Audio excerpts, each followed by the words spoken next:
आपके राष्ट्रीय संयोजक अरविंद केजरीवाल ने कहा, दिल्ली विधानसभा का जो परिसर है यह ऐतिहासिक इमारत है। अंग्रेजों के जमाने में जब कलकत्ता से दिल्ली राजधानी ट्रांसफर की गई थी तो उस समय ये इमारत बनाई गई थी। 1912 में ये इमारत बनाई गई थी। इस इमारत में 2022 में तत्कालीन स्पीकर रामनिवास गोयल से पता चला कि इस इमारत के कोने में एक फांसी घर था। उस फांसी घर में स्वतंत्रता सेनानियों को फांसी दी जाती थी। गोयल साहब ने मुझे बुलाया था और कहा था कि इस जगह को पर्यटक के लिए खोलना चाहिए ताकि लोग इससे प्रेरणा ले सके। हमने इसका उद्घाटन किया था, लेकिन जब बीजेपी की सरकार आई तो वो लोग साबित करने में लगे हुए हैं कि वो फांसी घर नहीं थी बल्कि टिफिन रूम था। मैं समझता हूं स्वतंत्रता सेनानियों का इससे बड़ा अपमान नहीं हो सकता है। आज मेरे को विधानसभा बुलाया गया था कि साबित करो वो फांसी घर था। मैंने कहा कि स्पीकर साहब ने सारी जांच करने के बाद किया था, लेकिन आप बताएं कि आपके पास क्या सबूत है कि वो टिफिन घर था। लेकिन उनके पास कोई सबूत नहीं है। इसका मतलब ये जानबूझकर स्वतंत्रता सेनानियों का अपमान करने के लिए उससे फांसी घर नहीं था और टिफिन घर साबित करने में लगे हुए हैं। जब से बीजेपी की सरकार दिल्ली में आई है तब से दिल्ली का हाल बुरा है। इनको सिर्फ राजनीति करना है, दिल्ली से मतलब नहीं है।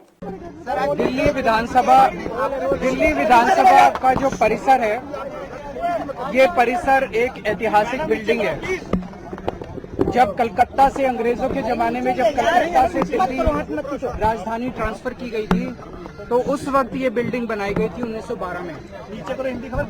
इस बिल्डिंग में 2022 में तत्कालीन स्पीकर श्री रामनिवास गोयल जी के प्रयास से ये पता चला कि एक कोने में एक फांसी घर था।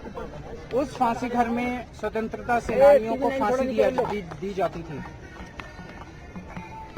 स्पीकर साहब ने, तत्कालीन स्पीकर साहब ने मुझे एज चीफ मिनिस्टर बुलाया कि इसको हमें टूरिस्ट के लिए खोलना चाहिए ताकि लोग इससे प्रेरणा ले सकें। हमने उसका इनॉग्रेशन किया।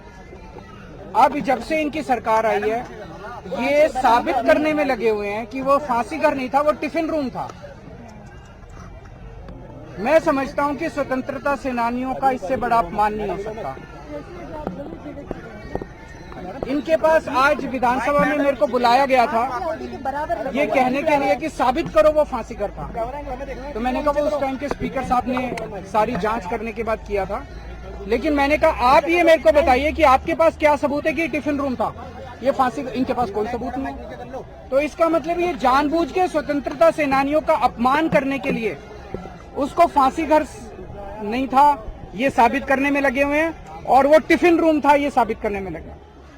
पर मेरा अपना ये कहना है, आज जब से बीजेपी की सरकार आई है 1 साल से, मैंने अंदर इनको यही कहा। मैंने कहा दिल्ली का बुरा हाल हुआ पड़ा है, दिल्ली वाले रो रहे हैं, दिल्ली वाले वापस आम आदमी पार्टी की सरकार को याद कर रहे हैं। चारों तरफ दिल्ली में कूड़ा ही कूड़ा है, पोल्यूशन का बहुत बुरा हाल है, सड़कें टूटी पड़ी हैं, मोहल्ला क्लिनिक बंद किए जा रहे हैं, अस्पतालों में दवाइयां नहीं मिल रही हैं, पानी के हजारों रुपए के बिल आ रहे हैं, बिजली के हजारों रुपए के बिल आ रहे हैं, बिजली की कटौती हो रही है, चारों तरफ हाहाकार मचा हुआ है। मैंने कहा तुम्हारे को केवल एक ये मुद्दा मिला है टाइम खराब करने के लिए, केवल इसी के लिए तुम कर रहे हो। मैंने कहा जरा सा संभालो, दिल्ली को संभालो। दिल्ली के बारे में बात नहीं, मैं मुख्यमंत्री था, पूर्व मुख्यमंत्री, 10 साल में मुख्यमंत्री रहा, मेरे को भी थोड़ा एक्सपीरियंस है। मुझे खुशी होती अगर इनकी कोई कमेटी मेरे को कहती केजरीवाल जी बताइए सीवर कैसे ठीक करें, बताइए सड़क कैसे ठीक, मैं अपने एक्सपीरियंस से शेयर करता। मेरे को इससे कोई लेना देना किसकी सरकार है, मैं तो चाहता हूँ कि दिल्ली सुधरे, लेकिन इनको दिल्ली चलानी नहीं है, इनका मकसद ही नहीं है दिल्ली, केवल राजनीति करना है। और सबसे बड़ा दुख मेरे को इस बात का हुआ कि स्वतंत्रता सेनानियों को जब फांसी दी जाती थी ऐसे स्थान को ये लोग ये साबित करने में लगे हुए कि वो फांसी घर नहीं है और वो टिफिन रूम है।